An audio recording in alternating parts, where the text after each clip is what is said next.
Alrighty, so now we're down to Harrison Hand.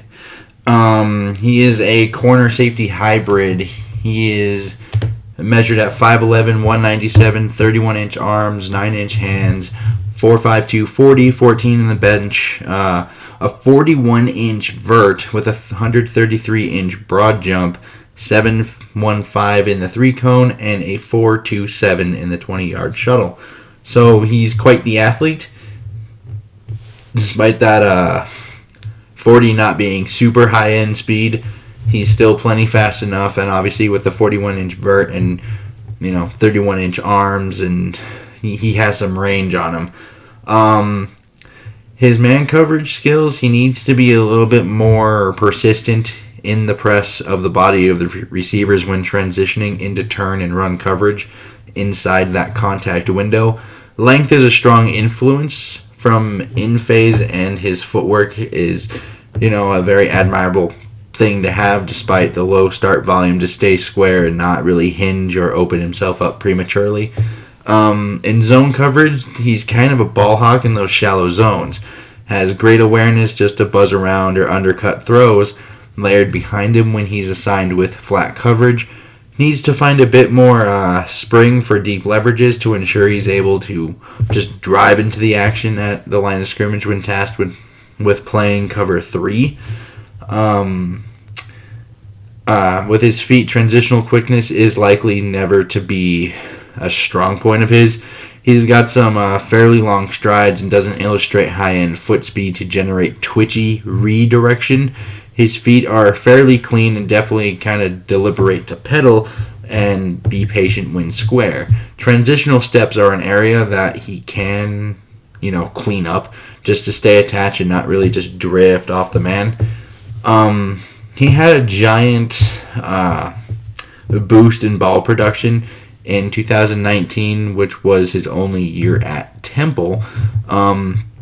Zone coverage, anticipation kind of allowed him to hunt the ball, and he made the most of just keying quarterbacks while in zone coverage.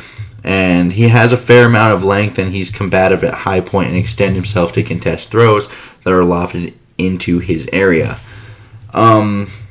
His hip level is actually pretty strong for a bigger corner. He has good bend in his pedal just to stay compact and find a more dynamic spring and reach the extend the back foot.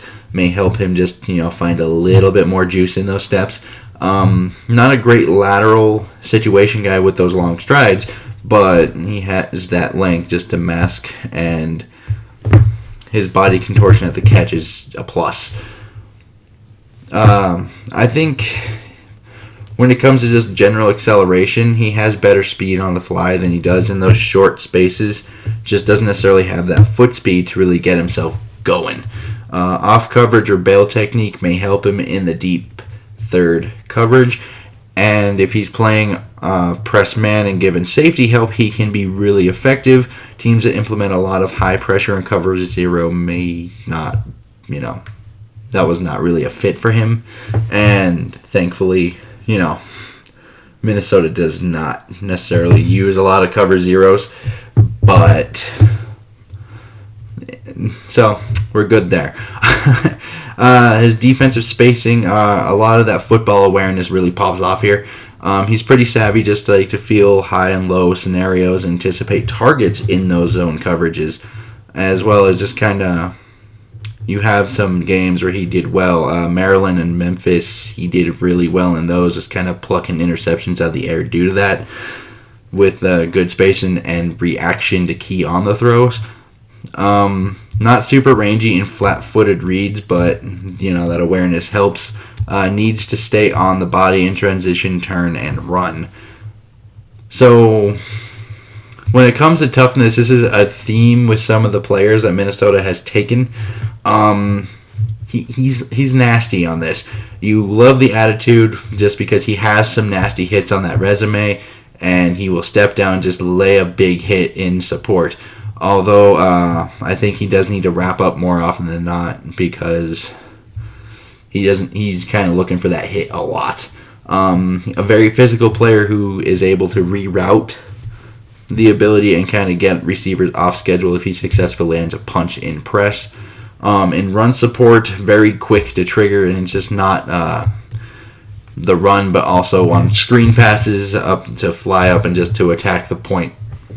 So think teams like that like to do those. You see Philly doing that a lot. If he is playing corner, that's really not something that would be working for him, just because he kind of knows how to. He's not afraid to basically just run through the blocking receiver on those, which is really good and really nice to have.